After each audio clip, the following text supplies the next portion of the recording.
All right, Nikandra, thanks for that. Let's talk about your healthy living, because May is Women's Health Month, a chance for women of all ages to focus on their health, not just everyone else's.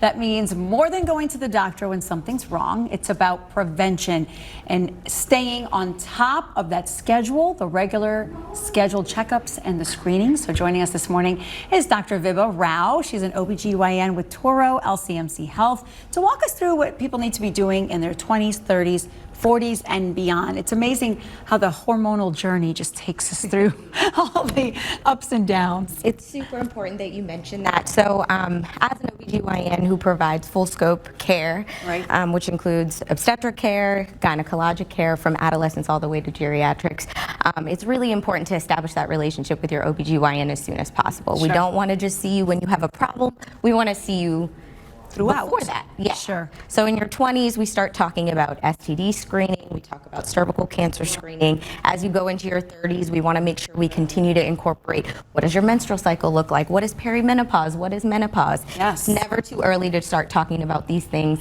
And then as we get older, we add on the breast screening, we add on colon cancer screening, and then eventually osteoporosis. We try to look at women in a collaborative and a comprehensive fashion. Sure. To make sure that we're addressing all your issues, and no one issue is too small for us to talk about. Dr. Rao, there's so many advances in just diagnostics alone. Colon cancer, it used to be you could only get a colonoscopy. Now you can send in a fecal sample, lovely collected at home, but it keeps you out of that office for a person that maybe is taking care of everybody. Is there a certain diagnostic that you would say you have to do this in the office? I don't want you to do something just at home.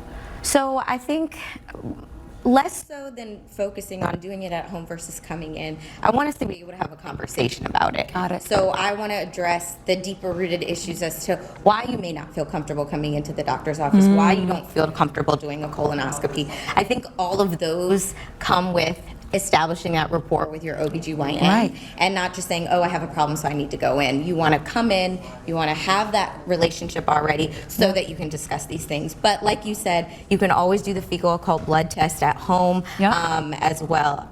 And then if we need further testing, that's when we have the colonoscopies. We obviously have mammograms, which we want you to get at diagnostic imaging centers, Sure. either through LCMC, Ochsner, or the diagnostic imaging locations. And then as we get older, all of these bigger screenings do require machines, and they do require an actual day for you to go in, schedule an appointment, and get that diagnostic imaging done. So we do recommend that, but we can always talk about it throughout the process, so it's not a surprise and it's not something overwhelming that you feel like you have to do alone. All right, so for audience members that want to reach you specifically, where can they find you? I am over in New Orleans East, off of Reed Boulevard. New Orleans East off of Reed Boulevard. Awesome. All right, thank you, Dr. Vibha Rao. Really appreciate it. Thank you. Yep.